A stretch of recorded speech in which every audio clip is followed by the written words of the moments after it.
Welcome back, everybody, to another deep dive. It feels like every time we do one of these, the AI world has just gotten crazier, huh? And today is no exception. We're going to be looking at a recent AI News Digest that's got it all. New models are coming out every single day, it seems. New tools, and we even get a peek into what the big players like Meta are doing with AI. It's truly a fascinating time to be following this. It really is. So, to start, we got to talk about model mania, right? Hmm. There's so many new models, it's kind of hard to even keep track. But instead of just listing them all off, let's look at what these new releases are telling us about where AI is going. Like, take Mistral Small 3, for example. So it's 3 times faster than the larger Llama 3.3 7dB model, and it's actually designed to run in your own computer. That local use is a big deal. It means we're potentially talking faster analysis and results. No waiting for the cloud to process everything. Like, imagine quicker medical diagnoses, right? Or instant legal document reviews. Even tech support that doesn't keep you waiting for a server response. And don't forget, it's open source, too. It's Apache 2.0 license, which means anybody can tinker with it and build whatever they want, which is pretty cool. But then you've got a model like Tolu 3405B from AI2. Now, this one is an absolute beast. It's got 405 billion parameter. Yeah, that puts it right up there with the heavy hitters, the top commercial models out there. Sure. And what's really interesting about it is how they trained it. They use something called reinforcement learning from verifiable rewards. It's basically a way to train AI by focusing on what it produces, not just the steps it takes to get there. You reward it for a successful action, not every step along the way. Kind of like if you were teaching a dog a new trick. Ah, I see. So less micromanaging the AI and more giving it a goal to reach. That's clever. Okay. And while we are on the subject of unique approaches, let's talk about Sakana AI's Tiny Swallow Besh 1.5B model. This one is made specifically for the Japanese language. Wow. And get this, it can run entirely on your device, even in a web browser. I mean, that's pretty amazing. It really is. And it's not just cool tech either. Developing language-specific models like that is a really important step in making AI more inclusive and accessible for everybody. It's exciting, but it does make you wonder, how do things like cultural nuances and different ways languages work, how do those things affect how AI understands and makes text? Hmm. Yeah, that's a really great point. Okay, can I mention one more model before we move on to tools? Hmm. Alibaba just revealed Qwen 2.5 Max, their largest model yet. It's trained on 20 trillion tokens. Wow, that's massive. It's like reading every book in the Library of Congress hundreds of thousands of times. I can't even imagine. It's almost unimaginable, right? But what I really find interesting about Alibaba's approach here is that they're really emphasizing practicality. They're actually releasing cookbooks with Qwen 2.5 Max, basically guides with tons of real-world examples to show you how to actually use it for different tasks. So it's not just about having this super powerful AI, but making sure people can actually use it to do stuff. Hmm. I like that. All right, well, we've talked about all these crazy models, but how do we actually use them, right? That's where the evolution of tools comes in. Exactly. You need the right tools if you want to use all that AI power effectively. I mean, it's like having a super fast car, right? But without a steering wheel or brakes, all that speed is worthless or even dangerous. I like that analogy. So yeah, it's all about control and how we make sure that power is being used the right way. So what are some of the new tools that are helping us to control and actually make use of these powerful AI models? Well, LangChain and Langsmith, for example, they've both made some big improvements in streamlining AI workflows. They have a bulk annotation view now and what they call waterfall graphs. Basically, it's like a visual dashboard for all your AI projects. Ah, so it's less like a steering wheel and more like having a bunch of gauges and readouts to track everything that's happening. Exactly. They give developers this really clear view of how their AI is performing so they can tweak things, get better results, and way faster too. That's super cool. What else? Oh, and then there's this new tool called Llama Report. It's still being developed, but the idea behind it is really interesting. It basically takes your raw data, whatever it is, financial figures, customer feedback, whatever, and generates a full multi-section report. Imagine that. Automating those complex reports. I mean, think about how much time and effort that could save. It would be incredible, like having an AI research assistant or something. So cool. Okay, we have all these incredible models and the tools to manage them, but there's another crucial piece of the puzzle here, right? Evaluation. How do we know if the AI is doing a good job or not? Absolutely. And evaluating AI is getting more and more important. And it's not just about looking for errors or biases, it's also about understanding the reasoning behind what the AI is doing. Like, we need to be able to trace its steps and make sure the outputs are actually reliable. It can't just be a black box, you know? Right? It's not just about getting the right answer. It's about understanding how we got there. And speaking of how things work, let's shift gears a little and talk about hardware, right? Because even the most brilliant AI needs a powerful engine to run on. Absolutely. And the world of hardware is just as exciting and fast-moving as everything else in AI right now. Like take NVIDIA, for example. They're the leading manufacturer of GPUs, the brains behind all this AI processing. And they just released some really interesting information about their new Blackwell architecture. Now, I know GPUs are important for AI, but to be honest, I get a little lost in all the technical jargon sometimes. Can you break it down for the non-technical folks like me? What does this new architecture actually mean for the average person? Sure. Think of a GPU like a brain that's really good at handling lots of math problems at the same time.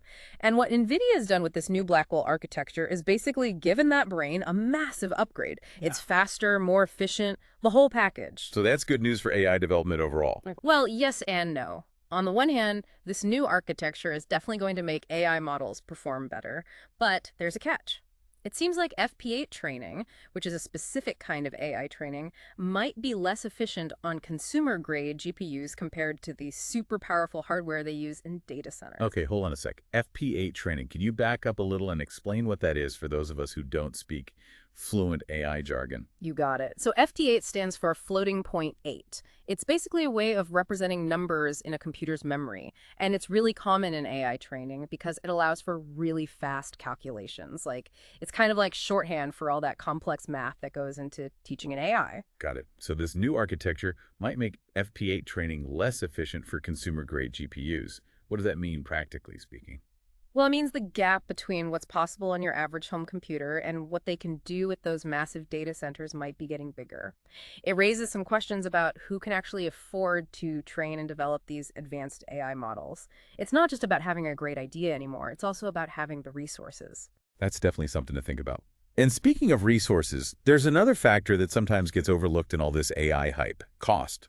I mean, training these massive AI models can't be cheap. Oh, absolutely not. Some estimates say that training a 70 billion parameter model on 15 trillion tokens could cost somewhere around $10 million per quarter. $10 million every 3 months.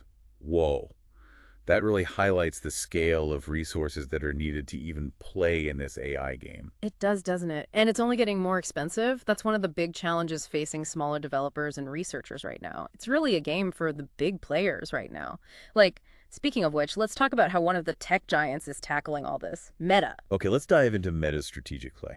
Meta, which used to be Facebook, is doing some pretty interesting things with AI. They're not just building models, they're building this whole ecosystem around it. It's a really interesting strategy. So what are they doing that's so different? Well, one thing they're doing is investing a lot in hardware, specifically hardware made for AI. Remember we were talking about the Ray-Ban Meta AI glasses earlier? Yeah. That's just the tip of the iceberg. They're developing special chips and data centers that are fine-tuned for AI tasks. So they're literally creating the infrastructure to support all their AI ambitions. Exactly. It's a long-term play, for sure. But it also makes you wonder, what are they planning? What's the big picture here? Yeah. What about the models themselves? What's the latest on Llama 4? Well, Zuckerberg just recently hinted that Llama 4 will have some incredible multimodal capabilities. Multimodal. What does that mean? Imagine an AI that can interact with the world not just through text, but through images, audio, even video. Wow, that's pretty wild. So they're building the hardware, they're developing these super advanced models. And what's the end goal? Well, the vision they've talked about is personalized AI assistants for over 1 billion users. Imagine having an AI that helps you with everything: managing your schedule, learning new skills, even stuff like designing your dream home. It's ambitious, to say the least. Yeah, that's a bold vision. But I guess it makes sense, right? I mean, they're already connecting billions of people through their platforms. Integrating personalized AI into all that can be huge. Exactly. It's all about connecting the dots and weaving AI into every part of our digital lives. I guess we'll just have to wait and see how it all plays out. Well, that was a whirlwind tour of the latest in AI news. So much is happening so fast, and we've only just scratched the surface, really. But before we go any deeper, let's take a quick break. When we come back, we'll be talking about the implications of all these developments, what it all means for you, and the really big questions we need to be asking as AI keeps evolving. Stay tuned. It's pretty wild to think about all this AI stuff happening, isn't it? I mean, we've got these amazingly powerful models, tools to help us actually use them. And even the hardware is changing like crazy. Feels like we're living in some kind of sci-fi movie. It really does. It's mind-blowing to see how fast things are moving. Yeah. But for me, it's not just about the tech itself. It's about what we do with it. Like, what does all this AI stuff actually mean for us? How's it going to change our world, our jobs, our lives? Those are the big questions, aren't they? And I don't think anyone has all the answers yet, which is kind of exciting, right? It really feels like we're on the edge of something big. Absolutely. It's like we're standing at the beginning of this whole new frontier. We have this chance to shape it, to explore it, to really make our mark on history. Yeah. But with all this incredible potential, Mm-hmm. I think there's got to be a sense of responsibility too, right? Yeah. Oh, absolutely. It's so important that we approach this whole AI thing carefully, thinking about the ethics, and being aware of the possible impact on things like jobs, the environment, society. We got to make sure that AI is used for good, for everybody's benefit. Exactly. It's not just about making the most powerful AI. It's about building something that's actually good for humanity, something that makes life better, something that helps us solve our biggest problems. And it's not just the big tech companies or the researchers that have a role in this. It's really up to all of us. We all need to be having these conversations about the kind of future we want. What do we want our world to look like with AI? I agree. It's like we're all in this giant experiment together. Exactly. We're all participants, not just watching from the sidelines. We have to ask questions and challenge assumptions and make sure that AI is being used the right way. I like that, a giant experiment. It really does feel that way, doesn't it? Yeah. This incredible drive to explore and discover. That's what's pushing all this AI stuff forward. And you're so right. We all need to be involved in steering it in the right direction. So we've talked a lot about the impact AI could have on the whole world, but let's bring it down to earth a bit. What does all this mean for, the person listening to this right now, the individual who's just trying to wrap their head around this crazy, fast-changing world? That's the real question, isn't it? I think the most important thing anyone can do is to stay informed. Keep learning about AI, explore the tools that are out there, and don't be afraid to experiment a bit. The more you understand AI, the better you'll be able to handle all the changes coming our way. Right. It's kind of like learning a new language. The more you practice, the more fluent you become, and the more confident you are. I like that analogy. And just like knowing another language opens up new doors and new opportunities, so does learning about AI. Absolutely. And the great thing is, these days, it's easier than ever to get started. There are so many free courses online, resources. You can even learn the basics of coding and data science. It's all out there. It really is. It's never been easier to learn about AI. Yeah. Maybe you discover a passion for it and end up creating the next amazing AI application. That would be awesome. But even if you don't become a developer or anything, understanding even the basics can make a big difference. Oh, for sure. It can help you make better decisions about the tech you use, the stuff you buy, even the job you choose. AI is going to touch every part of our lives, so the more we know, the better prepared we'll be. So bottom line, stay curious, keep learning, don't be afraid to mess around a bit, and don't be scared of AI, right? It's just a tool, like any other. It's up to us to make sure it's used for good. Well said. The future of AI isn't written in stone. It's being shaped right now by the choices we all make. Okay, now, we've talked about all the good stuff AI can do, but it's also important to acknowledge that there are potential downsides too, right? Like one of the biggest worries people have is about AI taking away jobs. As AI gets smarter, it's going to be able to do a lot of the stuff that humans do now. Yeah, that's a real concern, and we need to be ready for it. But on the flip side, I also think that AI is going to create all these new jobs and opportunities that we can't even imagine yet. Kind of like what happened with the Industrial Revolution. Yeah, some jobs were lost, but it created whole new industries and tons of new jobs, too. It's true. It's like, it's not about trying to compete with AI. It's about learning to work with it, Exactly. figuring out how to use AI to enhance our own abilities and make us even more productive. That's the key right there. It's a partnership, not a competition. And it's important to remember that AI can't replace everything that makes us human. It can't replace things like connection, empathy, and compassion. Those qualities will always be valuable no matter how smart AI gets. Couldn't have said it better myself. It's not about fearing the future. It's about embracing it and shaping it with the values that are important to us. Okay, before we move on, I wanted to touch on something we mentioned before. Meta's big plans for these personalized AI assistants. What about the other big tech companies? What are they up to? Right. Well, the AI world is pretty competitive. Companies like Google, Microsoft, Amazon, they're not just sitting back and watching. They're all investing huge amounts of money in AI research, and they each have their own unique approach. So it's kind of like this race to the top, right? Everyone's trying to come up with the coolest, most groundbreaking AI. But at the end of the day, I think we all benefit from that competition, right? Absolutely. It means more powerful tools, more personalized experiences, and hopefully more solutions to some of the world's toughest problems.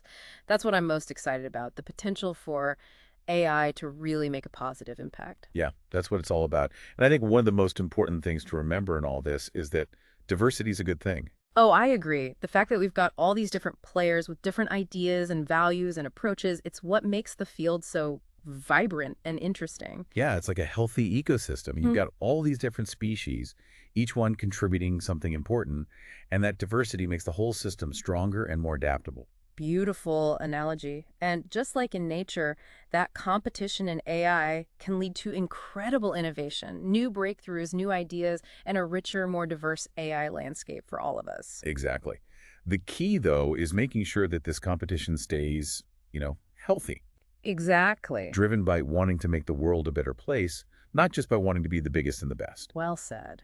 And that's where we come in, right? As people who use these products and services, we have to demand that companies are transparent, Hmm. that they're held accountable, and that they're developing AI ethically. Absolutely. This is a shared responsibility. We can't just passively consume whatever AI they throw at us. We need to be active and involved in shaping the future of this technology. We have to speak up, ask tough questions, and demand that AI is used in a way that lines up with our values and the kind of world we want to live in. I couldn't agree more. And remember, at the end of the day, we have the power. We get to choose which companies to support, or which products we use, and whose voices we listen to. Yeah. So as we wrap up this part of our deep dive, I want to leave you with this. This AI revolution, it's not just a tech revolution, it's a human one. It's changing how we think, how we work, how we interact with the whole world. It's a chance to really redefine what it means to be human in this amazing age of intelligent machines. It's our chance to build a future where AI actually helps us, a future where AI can help us build a world that's fairer, more equitable, and more sustainable for everyone. I love that. So everyone listening, stay curious, stay informed, stay engaged, and stay hopeful. The future of AI is in our hands. Let's make it something amazing. Beautifully said. Now, let's take another quick break, and when we come back, we'll be exploring some of the key questions you should be asking yourselves as we all navigate this exciting and constantly changing world of AI. Welcome back to the deep dive. So we've talked about the models, the tools, the hardware, even some of the big strategies companies are using, and the possibilities and even some of the potential downsides. But now it's time to get personal. What does this AI revolution mean for you, for each of us? I think that's the question, isn't it? It's easy to get kind of swept up in all the excitement or the anxiety, you know? But at the end of the day, what matters is how this stuff actually affects your life, your choices, your future. Totally. So instead of throwing more facts and figures at you, let's change things up a bit. Let's talk about questions. The questions you should be asking yourself as you try to navigate this world where AI is becoming more and more a part of our everyday lives. I like that. Questions are good. They make you curious, challenge what you think you know, and help you really understand things better. Exactly. So first things first, what role do you want AI to play in your life? Do you see it as a tool, something that can help you be more productive, a form of entertainment, a way to learn stuff, or maybe something else entirely? It's your life, your choices. AI can be a powerful tool, but it's up to each of us to decide how we want to use it, you know? And I think that decision really starts with understanding yourself. Like, what are your needs? What are your values? What are you trying to achieve? Yeah, I think that's so important. It's easy to get caught up in all the hype and feel like you have to jump on every new AI thing that comes out, but it's more important to think about it carefully. Ask yourself, does this actually add something valuable to my life? Does it help me reach my goals? Or is it just another distraction? It's like anything else, really. Too much of a good thing can actually be a bad thing. Be mindful of how you use AI, just like you'd be mindful of, I don't know, what you eat or how much time you spend looking at screens. Right. Okay, so here's another question to think about. What skills and knowledge are going to be the most valuable in a world that's increasingly powered by AI? Oh, for sure. I think the things that make us human, like Creativity, critical thinking, problem solving, our emotions, empathy, the ability to work together, all that stuff, that's going to become even more valuable as AI takes over more of the routine tasks. So it's less about, trying to compete with AI and more about figuring out how we can work with it, right? Exactly. It's about finding that sweet spot where human ingenuity and AI capabilities work together. That's where the magic happens. Totally agree. It's like AI can look at tons of data and find patterns that we might miss. But it's humans who can then look at those patterns, get creative, and come up with cool new solutions. Yeah. It's a true partnership, a collaboration between human and artificial intelligence. Now, this is a big one. How can you stay ahead of the curve as AI just keeps getting more and more advanced so Yeah, quickly? sure fact. It can be overwhelming, right? It really can feel like drinking from a fire hose sometimes, all this new stuff coming at you all the time.